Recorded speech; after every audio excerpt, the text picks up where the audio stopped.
अस्सलाम वालेकुम नाजरीन, मैं हूं अब्दुल रज़ाक खट्टी।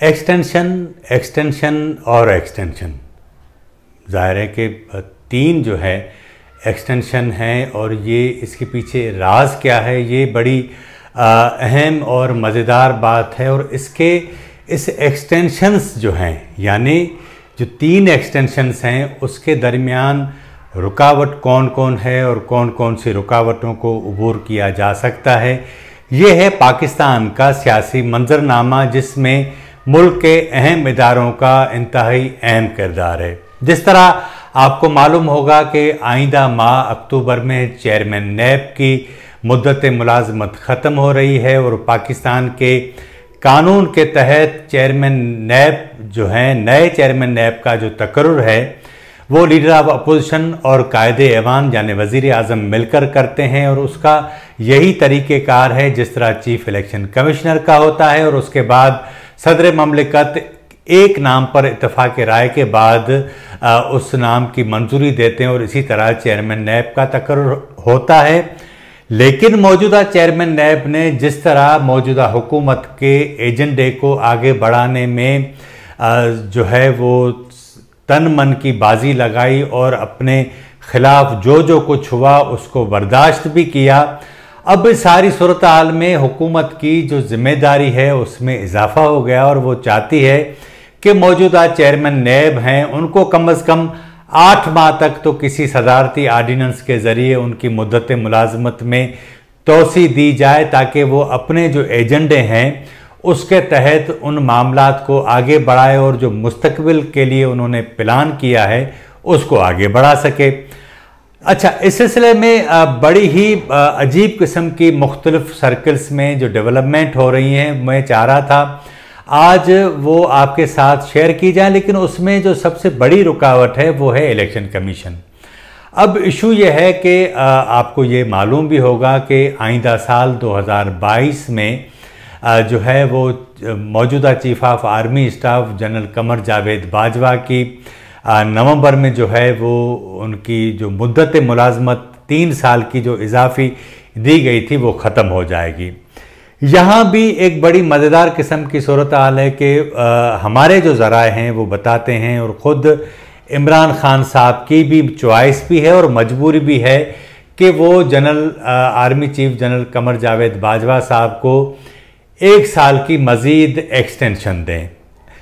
अगर वो उनको एक्सटेंशन देते हैं तो इनको जो है वो इन्होंने जो सोच रखा है वो ये है कि इन्हें मज़ीद 5 साल जो है वो एक्सटेंशन वज़ीर आज़म के ओहदे पर मिल सकती है। यानी 1 साल जो है वो ये दे देंगे और वहाँ से इनको 5 साल मज़ीद मिलने की उम्मीद है। और इसमें जो सबसे बड़ा रोल है वो जो है वो चेयरमैन नैब का होगा। और इस सारी सूरत हाल के अंदर हम देखते हैं कि वो किस तरह होगा। यानी आपको अंदाज़ा होगा कि गुज़िश्ता 3 साल के दौरान अपोजिशन की जितनी भी जमातें हैं उनके खिलाफ जितने भी केसेस खोले गए, और इन केसेस में किसी को भी हम देखते हैं कि टू द पॉइंट कभी जो है वो कोई सज़ा नहीं हो सकी।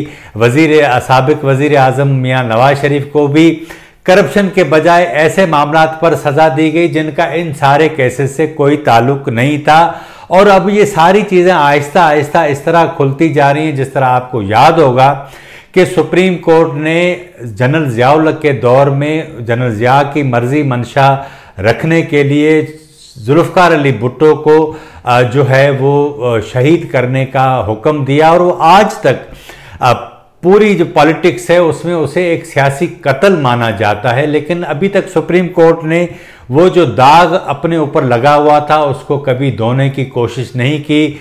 जुल्फ़िकार अली भुट्टो के हवाले से जो केस था वो अभी तक भी सुप्रीम कोर्ट में ज़ेर इल्तबा है कि इस मामले को एक तरफ कर दिया जाए, लेकिन नहीं हो रहा। इसी तरह ही सुप्रीम कोर्ट से जिस तरह हम देखते हैं कि नैब का जो फैसला था उसकी तौसीक की गई और उनको तमाम उम्र जो है वो नाअहल करार दे दिया गया, फिर उन्हें जेल भी हुई।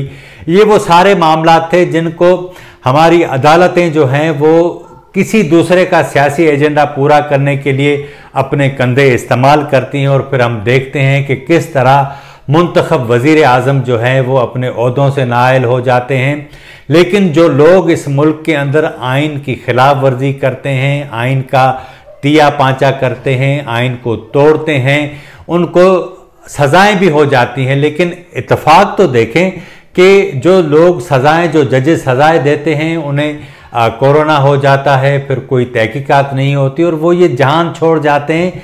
जिनको सज़ाएं दी जाती हैं वो लोग मुल्क से बाहर होते हैं, उनकी कोई पेंशन वगैरह भी ख़त्म नहीं होती और वही ठाठ बाट वही उसी तरीके से उनकी ज़िंदगी चल रही होती। यही जब मैं आपको कह रहा था कि मियाँ नवाज शरीफ को जिस तरह नाअहल करार दिया गया और ये सारा चेयरमैन नैब के इसी उस दौर में हुआ। अब दीगर अपोजिशन की जो जमातें हैं, आने वाले दिनों में जो इलेक्शन की तैयारियां हो रही हैं उसमें जो अहम लीडरान हैं, अगर उनको गिरफ्तार करके जेलों में नहीं भेजा जाता तो ये जो लीडर जो अभी इस वक्त अपोजिशन के बाहर हैं वो इस तरह की कोई प्लानिंग कर सकते हैं और उसके नतीजे में आने वाले 5 साल जो हैं वो इमरान खान के लिए जो है वो मशकूक हो सकते हैं, उनको नहीं मिल सकते, क्योंकि अवाम की एक जो बड़ी हिमायत है उनके साथ मौजूद है।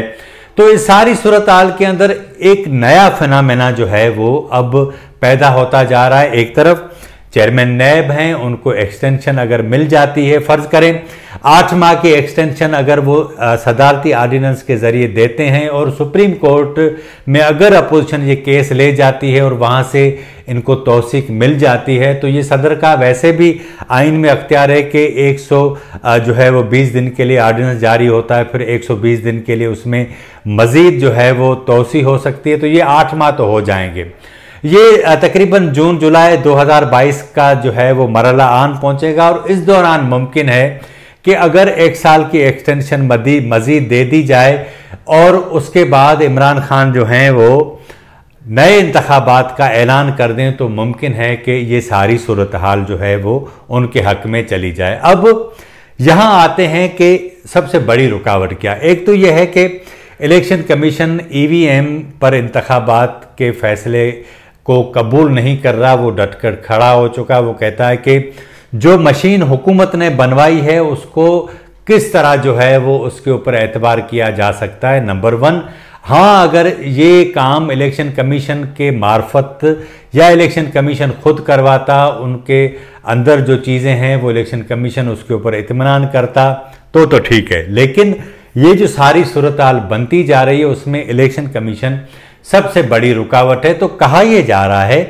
कि ये जो तीनों लोग हैं जिनका भी हमने जिक्र किया, अगर एक दूसरे को एक्सटेंशन देने में और लेने में कामयाब हो जाते हैं तो इनका काम होगा कि एक तरफ अपोजिशन की जमातों को दीवार से लगाएं, दूसरे अपोजिशन को कायल करें कि वो EVM के मामले पर जो है वो राज़ी हो जाएं ताकि आम इंतखाबात हों और फिर जो है वो गलियां सुंजियां हो जावन और मिर्ज़ा जो यार है वो अकेला फिरता रहे।